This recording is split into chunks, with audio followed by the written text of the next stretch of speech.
ಪ್ರಜ್ವಲ್ ರೇವಣ್ಣಗೆ ಸಂಕಷ್ಟ ಇನ್ನೂ ಕೂಡ ತಪ್ಪಿಲ್ಲ. ಈಗ ಆಗಿರೋದು ಒಂದು ಕೇಸ್, ಆದ್ರೆ ಇನ್ನೂ ಕೂಡ ಕೇಸ್ಗಳು ಬಾಕಿ ಇದೆ. ಒಂದು ಕೇಸ್ ಸಂಬಂಧಪಟ್ಟ ಹಾಗೆ ತೀರ್ಪು ಬಂದಿದೆ, ಶಿಕ್ಷೆಯ ಪ್ರಮಾಣ ಕೂಡ ಪ್ರಕಟ ಆಗಿದೆ. ಆದರೆ ಕೇವಲ ಅತ್ಯಾಚಾರ ಕೇಸ್ನಲ್ಲಿ ಮಾತ್ರ ಅಲ್ಲ, KR ನಗರ ಮಹಿಳೆ ಅತ್ಯಾಚಾರ ಕೇಸ್ನಲ್ಲಿ ಜೀವಾವಧಿ ಉಳಿದ ಹಾಗೆ ಇನ್ನೊಂದು ಅತ್ಯಾಚಾರ ಕೇಸ್ನಲ್ಲಿ ಟ್ರಯಲ್ ಇದೆ.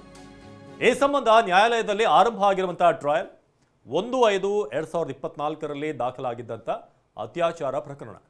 ಬೆಂಗಳೂರಿನ CID ಪೊಲೀಸ್ ಠಾಣೆಯಲ್ಲಿ ದಾಖಲಾಗಿತ್ತು ಈ ಒಂದು ಕೇಸ್.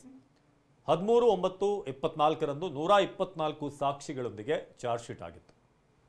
ಒಟ್ಟು 1690 ಪುಟಗಳ ಚಾರ್ಜ್ ಶೀಟ್ ಅನ್ನು ಸಲ್ಲಿಸಲಾಗಿದೆ. ಈ ಸಂಬಂಧ ನ್ಯಾಯಾಲಯದಲ್ಲಿ ಟ್ರಯಲ್ ಕೂಡ ಆರಂಭ ಆಗಿದೆ. ಪ್ರಜ್ವಲ್ ಮತ್ತು ರೇವಣ್ಣ ವಿರುದ್ಧ ಲೈಂಗಿಕ ದೌರ್ಜನ್ಯ ಪ್ರಕರಣ ಇದೆ. ಇದು ಮತ್ತೊಂದು ಪ್ರಕರಣ. ಈಗ ಒಂದು ಪ್ರಕರಣದಲ್ಲಿ ಶಿಕ್ಷೆಯಾಗಿದೆ, ಆಗಲೇ ಮತ್ತೊಂದು ಪ್ರಕರಣ ಯಾವುದು ಅಂತ ಹೇಳಿದ್ವಿ. ಈಗ ಮೂರನೇ ಪ್ರಕರಣ ನೋಡ್ತಾ ಹೋದರೆ ಪ್ರಜ್ವಲ್ ಮತ್ತು ರೇವಣ್ಣ ಇಬ್ಬರ ವಿರುದ್ಧವೂ ಕೂಡ, ತಂದೆ ಮಗನ ಇಬ್ಬರ ವಿರುದ್ಧ ಕೂಡ ಲೈಂಗಿಕ ದೌರ್ಜನ್ಯ ಪ್ರಕರಣ ದಾಖಲಾಗಿದೆ. ಹಾಸನದ ಹೊಳೆನರಸೀಪುರದಲ್ಲಿ ದಾಖಲಾದಂತಹ ಪ್ರಕರಣ ಇದು. 28/8/2024 ಈ ಕೇಸ್ ದಾಖಲಾಗಿತ್ತು. ಸುಮಾರು 153 ಸಾಕ್ಷ್ಯಗಳೊಂದಿಗೆ 2360 ಪುಟಗಳ ಚಾರ್ಜ್ ಶೀಟ್ ಸಲ್ಲಿಕೆಯಾಗಿದೆ. ಆ ಚಾರ್ಜ್ ಶೀಟ್ ಸಲ್ಲಿಕೆ ವೇಳೆ ರೇಪ್ ಕೇಸ್ ಇದು ಅಂತ ನಮೂದಾಗಿದೆ. ಸಂತ್ರಸ್ತೆ ಹೇಳಿಕೆಯ ಆಧಾರದ ಮೇಲೆ ಅತ್ಯಾಚಾರ ಅಂತ ಉಲ್ಲೇಖ ಆಗಿದೆ. ಪ್ರಜ್ವಲ್ ರೇವಣ್ಣ ವಿರುದ್ಧ ಅತ್ಯಾಚಾರ ಸೆಕ್ಷನ್ ಅಡಿ ಪ್ರಕರಣ ದಾಖಲಾಗಿದೆ. ಇನ್ನು ತಂದೆ ರೇವಣ್ಣ ವಿರುದ್ಧ ಲೈಂಗಿಕ ದೌರ್ಜನ್ಯ ಪ್ರಕರಣ ದಾಖಲಾಗಿರುವಂಥದ್ದು. ಪ್ರಜ್ವಲ್ ರೇವಣ್ಣ ವಿರುದ್ಧ ಲೈಂಗಿಕ ದೌರ್ಜನ್ಯ ಪ್ರಕರಣ ಬೆಂಗಳೂರಿನ CID ಸೈಬರ್ ಠಾಣೆಯಲ್ಲಿ ದಾಖಲಾಗಿದ್ದಂಥ ಕೇಸ್. ಮತ್ತೊಂದು ಕೇಸ್ಗೆ 10/6/24 ದಾಖಲಾಗಿದ್ದಂಥ ಲೈಂಗಿಕ ದೌರ್ಜನ್ಯ ಕೇಸ್. ಇದರಲ್ಲಿ ಸುಮಾರು 74 ಸಾಕ್ಷಿಗಳ ಜೊತೆ 681 ಪುಟಗಳ ಚಾರ್ಜ್ ಶೀಟ್ ಸಲ್ಲಿಕೆ ಮಾಡಲಾಗಿದೆ. ಇದು ಉಳಿದಿರುವಂಥ 3 ಕೇಸ್ಗಳು. ಒಂದು ಈಗಾಗಲೇ ಶಿಕ್ಷೆಯ ಪ್ರಮಾಣ ಪ್ರಕಟ ಆಗಿದೆ. ಕೇಸ್ ನಂಬರ್ 1 KR ನಗರ ಮಹಿಳೆ ಸಂಬಂಧಪಟ್ಟ ಹಾಗೆ ಮನೆ ಕೆಲಸದಾಕೆ ಆಕೆ ಕೊಟ್ಟಂಥ ದೂರುಗಳ ಆರೋಪಗಳು ಅದಕ್ಕೆ ಸಂಬಂಧಪಟ್ಟ ಹಾಗೆ. ಆದರೆ ಈಗ ಇನ್ನೂ ಕೂಡ 3 ಕೇಸ್ಗಳು ಪೆಂಡಿಂಗ್ ಇದೆ, ಟ್ರಯಲ್ನಲ್ಲಿದೆ. ಮೊದಲನೇದು ಸಾಕ್ಷಿಗಳು ಕೂಡ ಸಾಕಷ್ಟು ಇರೋದ್ರಿಂದ 1/5/2024 ದಾಖಲಾಗಿದ್ದಂಥ ಅತ್ಯಾಚಾರ ಪ್ರಕರಣ ಬೆಂಗಳೂರಿನ CID ಪೊಲೀಸ್ ಠಾಣೆಯಲ್ಲಿ ಈ ಕೇಸ್ ದಾಖಲಾಗಿತ್ತು. ಈ ಬಗ್ಗೆ ಡೀಟೇಲ್ಸ್ ಪಡಿತಾ ಹೋಗೋಣ. ನಮ್ಮ ಪ್ರತಿನಿಧಿ ಈಗ ಸಂಪರ್ಕದಲ್ಲಿದ್ದಾರೆ ಪ್ರದೀಪ್, ಈಗ ನಾವು ಗಮನಿಸ್ತಾ ಹೋದ್ರೆ ಪ್ರಜ್ವಲ್ ರೇವಣ್ಣ ವಿರುದ್ಧ ಒಂದು ಕೇಸ್ನಲ್ಲಿ ಈಗ ಜೀವಿತಾವಧಿಯವರೆಗೂ ಕೂಡ ಸೆರೆವಾಸ ಎನ್ನುವಂತಹ ಶಿಕ್ಷೆನೇ ಪ್ರಕಟ ಆಗೋಯ್ತು. ಆದರೆ ಇಲ್ಲಿಗೆ ಮುಗಿಯಲ್ಲ, ಇನ್ನೂ 3 ಪ್ರಕರಣ ಇದೆ. ಆ 3 ಪ್ರಕರಣಕ್ಕೆ ಏನಾದರೂ ಮಾನ್ಯತೆಗಳು ಇರುತ್ತಾ? ಅದು ಕೂಡ ಮುಂದುವರಿತಾ ಹೋಗುತ್ತಾ? ಯಾಕಂದ್ರೆ ಈಗ ಒಂದು ಕೇಸಲ್ಲಿ ಅವರ ವಿರುದ್ಧ ಜೀವಿತಾವಧಿಯವರೆಗೂ ಕೂಡ ಅವರಿಗೆ ಈಗ ಶಿಕ್ಷೆ ಆಗಿರುವಂತಹ ಹಿನ್ನೆಲೆಯಲ್ಲಿ ಈ 3 ಕೇಸ್ನ, ಇನ್ನುಳಿದ 3 ಕೇಸ್ನ ಕಥೆ ಏನು, ಅದರ ಸ್ಟೇಟಸ್ ಏನು ಅಂತ? ಪ್ರತಿಮಾ, ನಿನ್ನೆ ಅಷ್ಟೇ ಮಾಜಿ ಸಂಸದ ಪ್ರಜ್ವಲ್ ರೇವಣ್ಣಗೆ ಕೋರ್ಟ್ ಜೀವನ ಪರ್ಯಂತ ಶಿಕ್ಷೆಯನ್ನು ವಿಧಿಸಿತ್ತು. ಅದಾದ್ರೆ ಈಗ ನೆಕ್ಸ್ಟ್ ಇನ್ನೂ ಸಹ ಆತನ ಮೇಲೆ ಒಟ್ಟು 3 ಅತ್ಯಾಚಾರ ಕೇಸ್ಗಳು ದಾಖಲಾಗಿತ್ತು.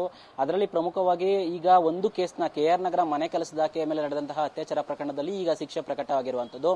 ಇನ್ನು ಉಳಿದಂತೆ ಜಿಲ್ಲಾ ಪಂಚಾಯತ್ ಮಾಜಿ ಸದಸ್ಯರೊಬ್ಬರ ಮೇಲಿನ ಅತ್ಯಾಚಾರ ಸಂಬಂಧಪಟ್ಟಂತೆ ಅದು ಚಾರ್ಜಸ್ ಕೂಡ ಫ್ರೇಮ್ ಆಗಿ ಅದು ಸೆಷನ್ ಕೋರ್ಟ್ಗೆ ಬಂದಿರುವಂತದ್ದು. ಅದು ಟ್ರಯಲ್ ಕೂಡ ಇವಾಗ ಸ್ಟಾರ್ಟ್ ಆಗಿರುವಂತದ್ದು. ಇದರಲ್ಲಿ ಸಂತ್ರಸ್ತೆಯ ಹೇಳಿಕೆಗಳು ಕೂಡ ದಾಖಲಾಗಿರುವಂತದ್ದು, ಜೊತೆಗೆ ಸಾಕ್ಷಿಗಳ ವಿಚಾರಣೆಗಳು ಕೂಡ ನಡೀತಾ ಇರುವಂತದ್ದು.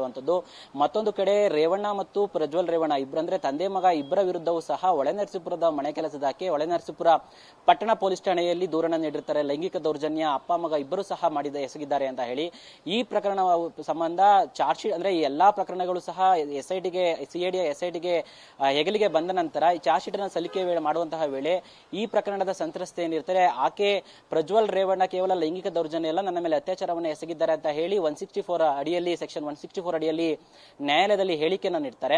ಹೀಗಾಗಿ ಚಾರ್ಜ್ ಶೀಟ್ ಸಲ್ಲಿಕೆ ಮಾಡುವಂತಹ ವೇಳೆ ಪ್ರಜ್ವಲ್ ರೇವಣ್ಣ ವಿರುದ್ಧ ಅತ್ಯಾಚಾರದ ಸೆಕ್ಷನ್ಗಳ ಅಡಿಯಲ್ಲಿ ಚಾರ್ಜ್ ಶೀಟ್ ಅನ್ನು ಸಲ್ಲಿಸ್ತಾರೆ. ಅದರಲ್ಲೂ ಸಹ 106 ಸಾಕ್ಷಿಗಳನ್ನ ಉಲ್ಲೇಖವನ್ನ ಮಾಡ್ತಾರೆ. ಆದ್ರೆ ಇದರಲ್ಲಿ ರೇವಣ್ಣ ಅಂದ್ರೆ HD ರೇವಣ್ಣ ವಿರುದ್ಧ ಲೈಂಗಿಕ ದೌರ್ಜನ್ಯ ಕೇಸ್ ಮಾತ್ರ ಹೇಗಿತ್ತು ಹಾಗೆ ಉಳ್ಕೊಳ್ಳುತ್ತೆ. ಸೊ ಈ ಪ್ರಕರಣದಲ್ಲಿ ಈಗ ಲೈಂಗಿಕ ದೌರ್ಜನ್ಯ ಕೇಸ್ನಲ್ಲಿ HD ರೇವಣ್ಣ ಅವರು ಜಾಮೀನನ್ನು ಕೂಡ ಪಡೆದಿರುವಂತದ್ದು. ಆದ್ರೆ ಇದರಲ್ಲಿ ಅತ್ಯಾಚಾರ ಕೇಸ್ ಆಗಿದ್ದು ಕನ್ವರ್ಟ್ ಆಗಿದ್ದರಿಂದ ಇದು ಒಂದು ಅತ್ಯಾಚಾರ ಕೇಸ್ ಆಗಿರುವಂತದ್ದು. ಅಂದ್ರೆ ಒಟ್ಟು ಇನ್ನೂ ಸಹ 2 ಅತ್ಯಾಚಾರ ಕೇಸ್ಗಳು ಪ್ರಜ್ವಲ್ ರೇವಣ್ಣ ವಿರುದ್ಧ ಬಾಕಿ ಇರುವಂತದ್ದು. ಅದರಲ್ಲಿ ಒಂದು ಟ್ರಯಲ್ ಸ್ಟಾರ್ಟ್ ಆಗಿದ್ರೆ ಇನ್ನೊಂದು ಚಾರ್ಜಸ್ ಫ್ರೇಮ್ ಮಾಡುವಂತಹ ಹಂತದಲ್ಲಿ ಇರುವಂತದ್ದು.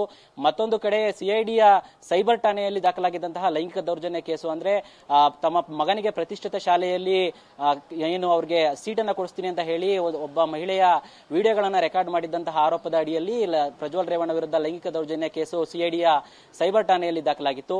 ಈ ಕೇಸ್ ಸಂಬಂಧವೂ ಈಗ ಚಾರ್ಜ್ ಶೀಟ್ ಅನ್ನ ಸಲ್ಲಿಕೆ ಮಾಡಿದ್ದು ಸಹ ಇದು ಒಂದು ಈಗ ಚಾರ್ಜಸ್ ಫ್ರೇಮ್ ಆಗುವಂತಹ ಹಂತದಲ್ಲಿರುವಂತದ್ದು.